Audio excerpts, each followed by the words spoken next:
better if they are opened up. However, the commander of the vehicle is also then vulnerable to rifle fire. Those guys tend to be priority targets. Pretty much any enemy unit in view is going to start shooting at that guy.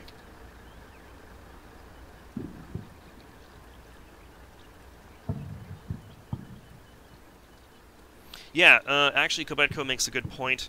Sniper teams, this is not the movie. Sniper teams do not just do boom, boom, boom, one-shot kills and nail a bunch of guys. They're definitely not as useful as movies would have you think they are. I would definitely take a machine gun team over a sniper team any day. Sniper teams, I tend to use them as outposts, like surveillance posts, because they have optics, so they can see better. Okay, I'm going to go ahead and give the armor car a hunt and move it up here. With the hunt, it's gonna, if it starts getting shot at, it's going to stop moving. So it won't overextend itself and get into trouble.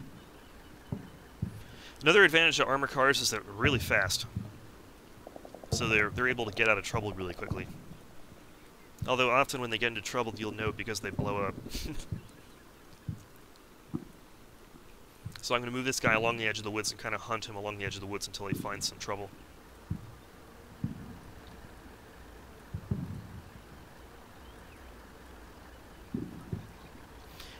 If you mean left-click on a unit and get line of sight, you can definitely left-click on a unit, or you can left-click on a waypoint and give it a target order, and as you can see, it'll show you what it can see from there. You can see the colored line changing. Whereas if right there, but if I deselected that waypoint and did the target command from its starting position, nope. Okay, let's start. So while these guys are moving out, note about HQs. You'll see this flag icon here.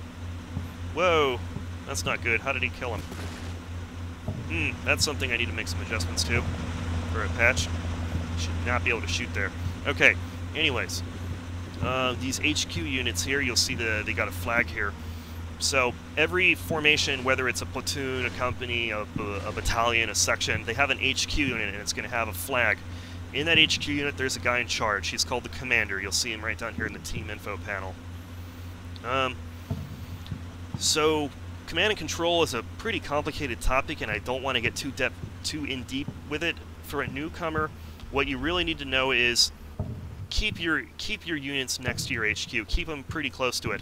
You can tell which units belong to an HQ. If you have the HQ selected, you'll see that if you look at the battlefield, you'll see that the other icons are highlighted. You see how these are brighter than these? That means that these units belong to this HQ, the one that's blinking orange right now. So you're going to want to keep them within visual or audio range for the most part. Vehicles is not as big of a deal because almost all the vehicles have radios. And speaking of which, if you look down here, you'll see exactly what sort of command and control you have. The I means that they have close visual contact. They're actually like really close, and they can actually see them. The shouting icon here means that they're in verbal command range. They can actually talk to each other. So if you have two of these, you have very excellent C2, is what you call it. It's short for command and control. So that means that these guys are in command. They're going to perform their jobs well. They're not going to be suppressed as easily. Their morale's going to be better, all that good stuff. It also means that they can share their spotting information. Over time, if they spot something the other team doesn't spot, they're going to help them spot it. And you can see what HQs they're in command with here. Green dot means that he is in contact with 1st Platoon HQ, which is this guy right here. And the crosses mean that he is not in contact with 1st Company HQ, which is over here, or 1st Battalion HQ, which isn't on the map.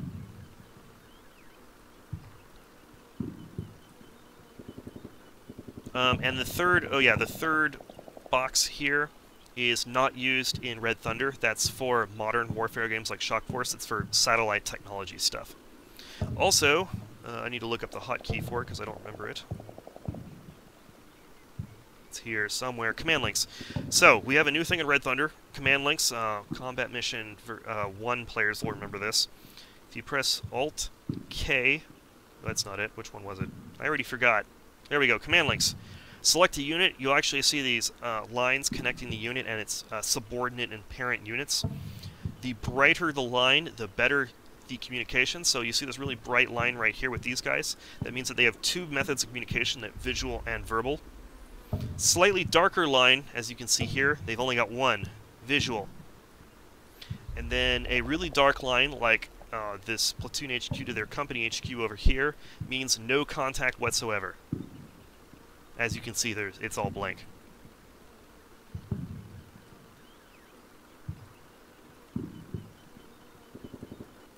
Okay, we're gonna play another turn and let these guys move into position. So these machine gun teams are going to start moving in. We're receiving some fire right now, but pretty soon, once these machine guns set up, we should be able to get fire superiority over these guys. I've toggled the trees off for a moment so that you can see more easily. So right now the machine gun's not deployed, but it'll automatically deploy pretty quickly once we get into position. We'll go over deploying heavy weapons in the next mission.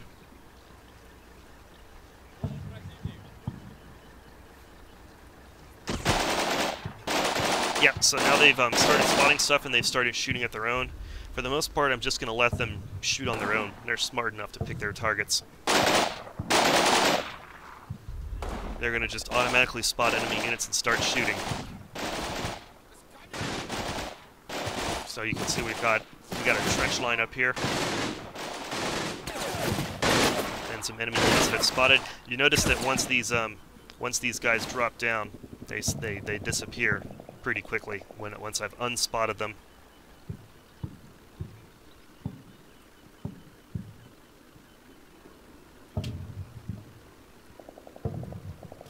Okay, so now these guys are in the woods. I'm going to continue moving them forward. They're going to get into position of the attack route. Now, in case there's any surprises in the woods, I'm going to use Hunt for a distance. That makes sure that they don't walk straight into an ambush. Instead, they're going to move slowly and carefully, and they're going to stop if they get any fire.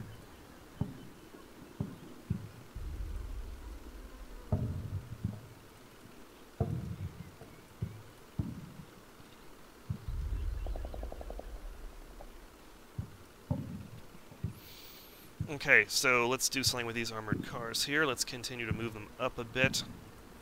So in this case, the armored car is pretty crappy at spotting stuff, so I'm actually going to give it an area target. Notice I selected this waypoint, and then I'm going to give an area target here. Darn it, there we go. So what's going to happen, you'll notice that the target point actually connects to the waypoint. He's going to move forward, stop there, then start shooting at this spot. Okay. And we'll give you an area target. I'll just leave him alone. Let's just let it play. Need to keep moving forward.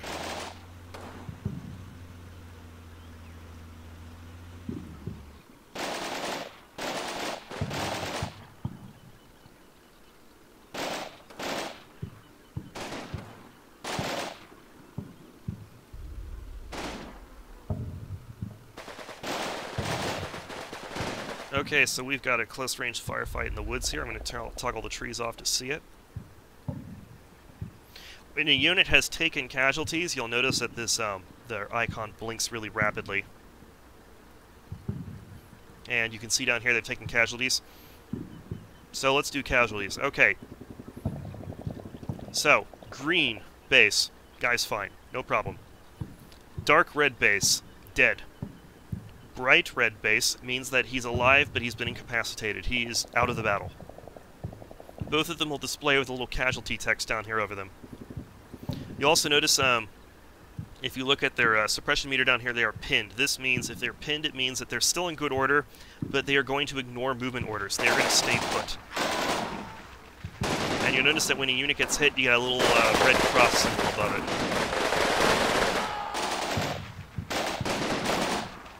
And you can also see that if they get suppression, you see these guys cowering in the fetal position, they're not going to do much of anything. And their morale state, if you morale state, you can find it here. Right now they're okay. A moment ago they were cautious. This can get worse and worse, and you can tell if it's really bad, they'll have a little flashing border around it. If it's a red border, it means that they're basically, their morale is so bad that they're going to completely not follow orders. They may surrender, they may run away, things like that. If it's a flashing yellow border, it means that they're in a brittle morale state, and you have to treat them gently because they're going to break again really easily.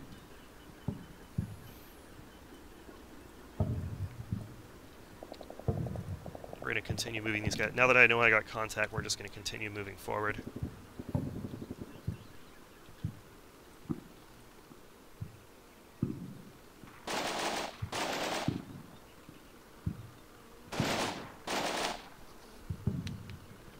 That should be correct, yes, user. So you can, I don't actually have any tutorial, but you can buddy aid them. Buddy aid is done automatically. You basically move a unit. I'm not going to do it for these guys because I want to continue the battle, but you can keep a unit nearby them, and they'll automatically run over, and their status text over here will say medic, and they will retrieve some weapons and ammo from them.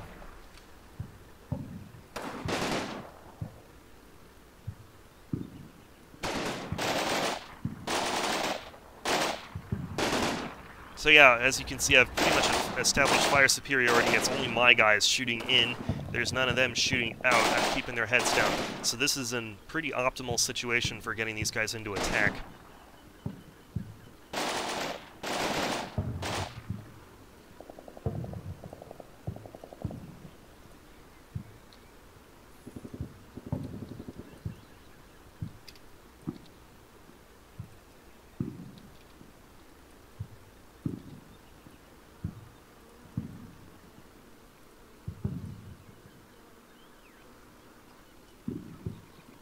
Oops, I forgot my sniper team. Whoops.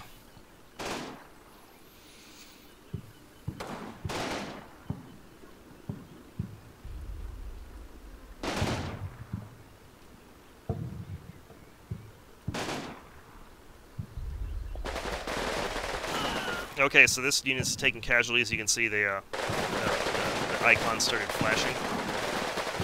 You can see that they're nervous. Ooh, that was a grenade.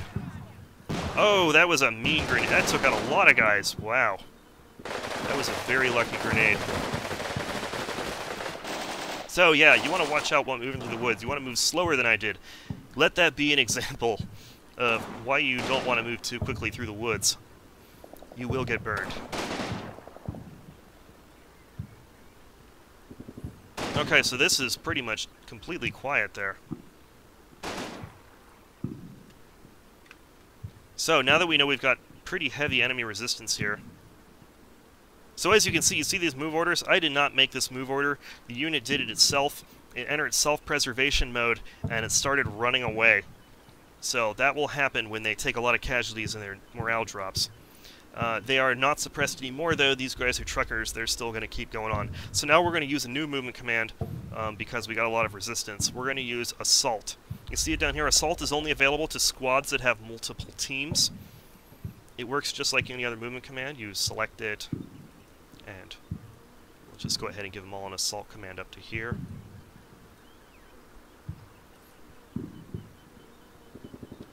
So what Assault does is it's basically like a bounding Overwatch. One team is going to move forward while the other two teams cover them. And this is useful when you're when you're trying to move in the face of enemy opposition, because it means that the other team, whoops, what did I do that for? It means that the other team is still going to it means the other teams are going to be able to return fire and help suppress the enemy as they're moving up. So we'll go ahead and zoom in on these guys and watch them move. Also, before we go any further, I'm going to save the game.